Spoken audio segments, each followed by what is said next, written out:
शर्मनाक कह लो, इबरतनाक कह लो, मतलब जैसी भी शिकस्त किसी एडजेक्टिव के साथ लगा कर करनी है वो कर लो। उसके बाद फिर एक दफ़ा आवाज़ें उठनी शुरू हो गई हैं कि भाई बाबर आजम को वापस ले आओ।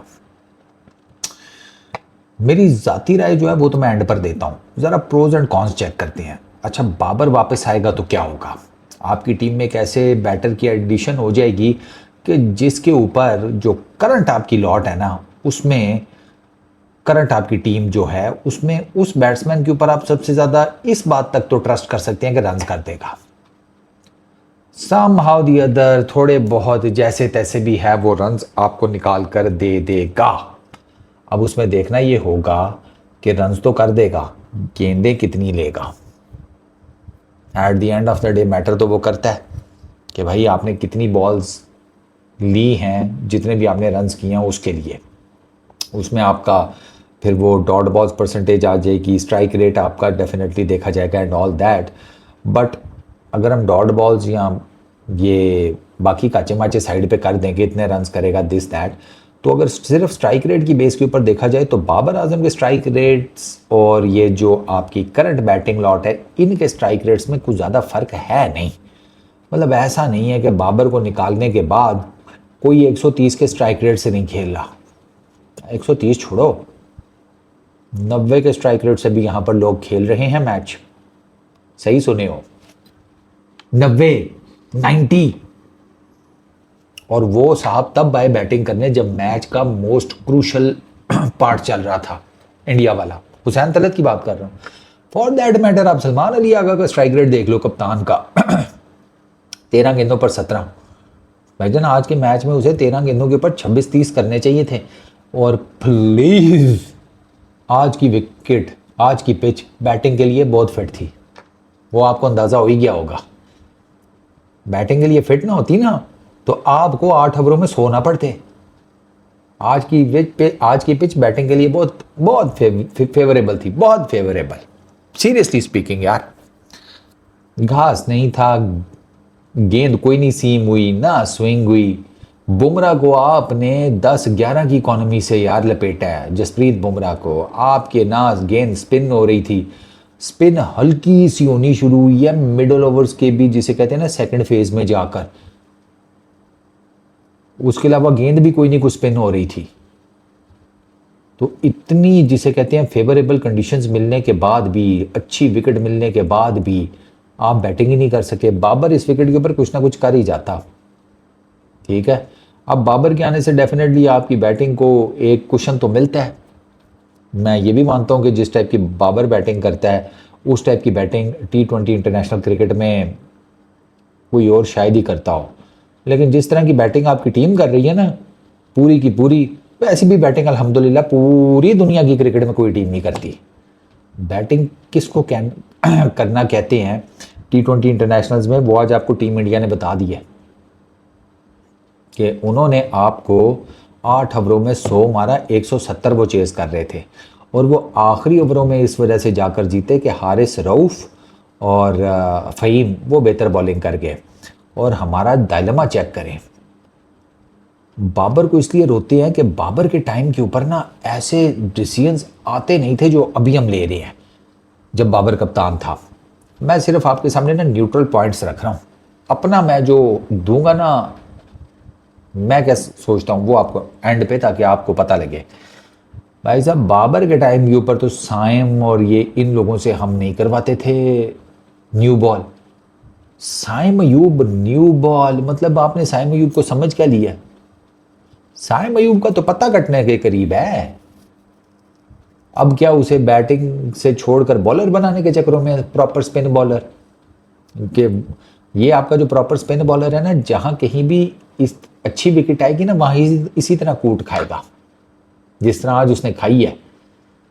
आपने उसको पहले 9-10 ओवरों में 3 ओवर करा दिया, आपके पास बॉलर ही कोई नहीं था। नवाज को बॉलिंग ही नहीं आज पूरे मैच में करवाई, मुझे तो वो नहीं समझ में आ रही। मैं होप कर रहा हूं या एसेस कर रहा हूं कि शायद उसका कोई फिटनेस का मसला होगा कि आपने उससे बॉलिंग नहीं करवाई, वरना मुझे कोई और रीज़न नज़र नहीं आता नवाज को बॉलिंग ना करवाने का, सीरियसली। अच्छा, बाबर की कप्तानी के ऊपर प्रॉब्लम क्या था? बाबर का मसला ये नहीं था कि बाबर रन्स नहीं कर रहा। इनिशियली बाबर रन्स कर रहा था। द प्रॉब्लम वाज कि बाबर की बैटिंग में पाकिस्तान की टीम हार रही थी, कुछ बड़ा जीत नहीं रही थी। तो अब दिक्कत ये है कि सलमान अली आगा की कप्तानी में भी वही सब कुछ हो रहा है। हम कुछ बड़ा नहीं जीत रहे, कोई बड़ा मैच नहीं जीत रहे, कोई बड़ा टूर्नामेंट समथिंग। आप इंडिया के अगेंस्ट जो आपके 2 मैचेस हुए हैं उठाकर देख लें, आपको पता चल जाएगा। Blunders from Salman Ali Agha. तो बाबर अगर वापस आता है तो उसमें आपको बैटिंग में कुशन मिल जाएगा, क्योंकि अभी आपकी बैटिंग जो है वो खोखली है। कभी कोई एक दिन कोई चल पड़ता है, कभी दूसरे दिन। मतलब ये वो टीम है उस्ताद कि जिसका ना कुछ सिर पैर ही नहीं है। इस टीम का रोज़ एक नया जो है ना वर्जन हमारे सामने आ जाता है। एक नई प्लेइंग 11 रोज़ हमारे सामने आई हुई होती है। ओपनर्स चेंज हमने कर लिए, मिडिल ऑर्डर सारा चेंज कर लिया, लोअर मिडिल ऑर्डर सारा चेंज कर लिया, ऑलराउंडर्स चेंज कर लिए, बॉलर्स तक चेंज कर लिए। सब रोज़ कुछ ना कुछ नया चल रहा है।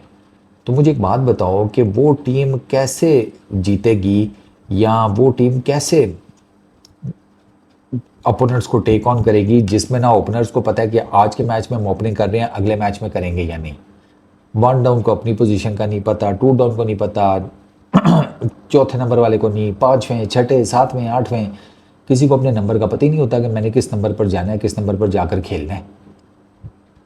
किसी को नहीं पता होता। आपने जो उसको हसन नवाज को ख़राब किया वो तो एपिकल है ना, एपिक है जिसको कहते हैं कि लड़का जो 2 3 4 नंबर पर बड़ी ज़बरदस्त बैटिंग करता है, उठाकर 5वें 6ठे नंबर पर फेंक दिया, रह गई उसकी परफॉर्मेंस। मैं आपको बार बार कह रहा हूँ कि आपको अपनी इस बैटिंग लाइनअप को सॉर्ट आउट करना पड़ेगा। आपकी बैटिंग लाइनअप किसी भी तौर पर सॉर्टेड नहीं है, और आपकी बॉलिंग लाइनअप उसका तो इससे भी बुरा हाल है। मतलब 200 की पिच के ऊपर 170 आप करते हैं, वो भी कर्टसी आपके नीचे एक आकर 250 के स्ट्राइक रेट से 20 रन मार जाता है, वरना करने आपने 150-55 ही थे, सबको पता है। ये चीज़ें मैटर करती हैं। तो बाबर अगर इस टीम में आ जाता है, अब आप उसे ओपनर तो आई डोंट थिंक सो खिलाएंगे, आप उसे 1 डाउन ही खिलाएंगे। तो 1 डाउन सर आपका ना फ़खर और फरहान ये तो आपके ओपनर कर दें। आप 1 डाउन बाबर को कर सकते हैं, फिर 4th नंबर पर हसन नवाज़ को, 5वें नंबर पर आगा को कर लें। ये आपकी बैटिंग लाइनअप की कुछ समझ में आती है। ये वो सारी चीज़ें जो इस टाइम सोशल मीडिया पर डिस्कस हो रही हैं। फिर आप ऑलराउंडर्स डाल लें, एक ऑलराउंडर डाल लें, ठीक है, आपका विकेट कीपर बैट्समैन एक हो गया, और 4 आप बॉलर कर लें। अब उसमें 4 बॉलर्स के साथ आपको ये देखना है कि आपको ऑलराउंडर जो है ना वो ऐसा खिलाना है कि वो आपका 5वां प्रॉपर बॉलर हो।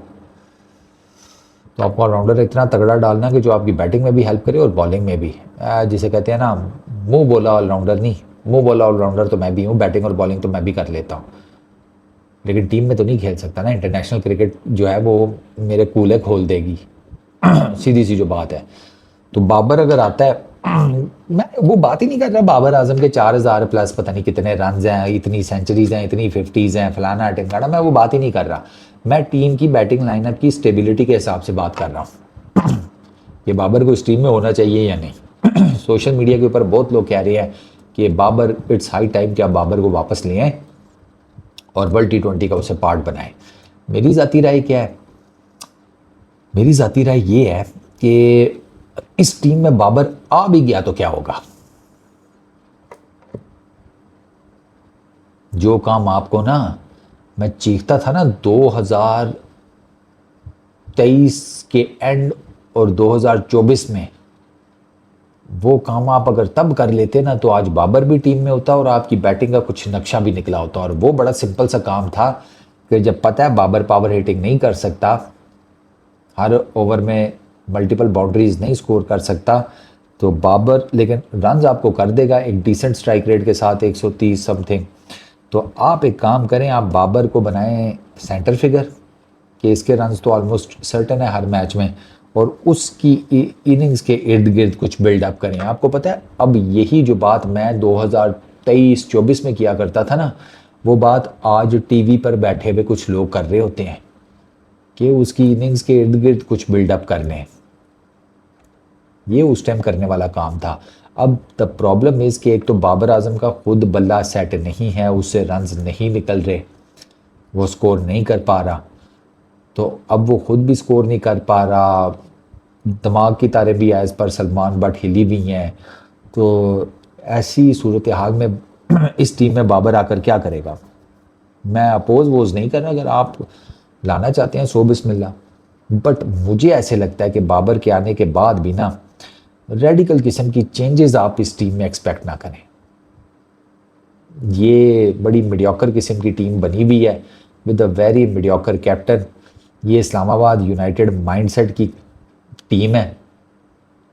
ये ऑलराउंडर्स डालो तो वो चीज़ जो है ना वो नहीं चलने वाली। वो एक सीज़न में चल गई इस्लामाबाद यूनाइटेड के लिए, बस इस सीज़न में देख लें क्या हुआ है उनके साथ। वो एक सर्टन पिच, सर्टन कंडीशंस, उन्हीं के ऊपर मैचेस जीतते रहे हैं।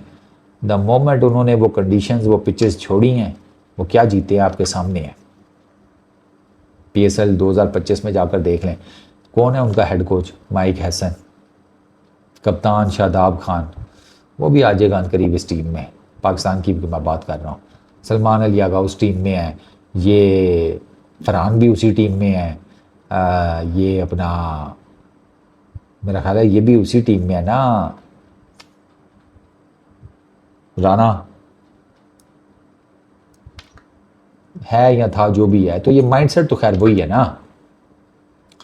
इस्लामाबाद यूनाइटेड के सीनियर प्लेयर्स में से एक है सलमान अली आगा, तो वही सलमान अली आगा इस टाइम पाकिस्तान टीम का कैप्टन है, और माइक हैसन उधर भी हेड कोच, पाकिस्तान टीम का भी हेड कोच। तो ये वो मैंटेलिटी है।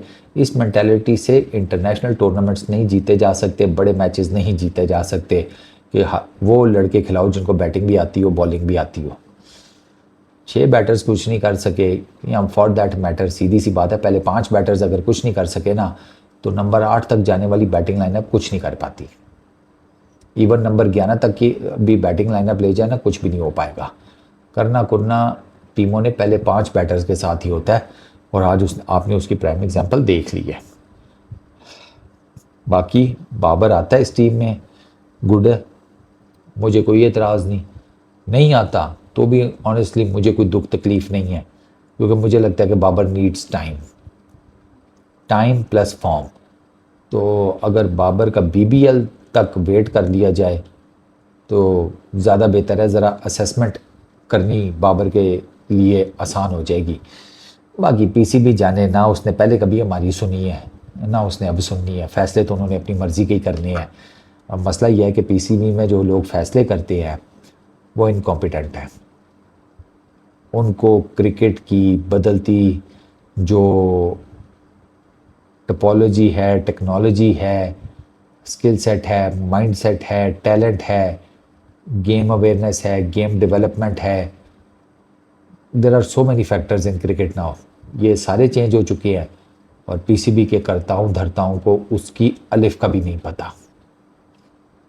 बाकी मर्जी है, बाबर आना चाहता है मोस्ट वेलकम। आप कहते हैं नहीं अभी टाइम नहीं है, तो देख लेते हैं फिर। Peace out.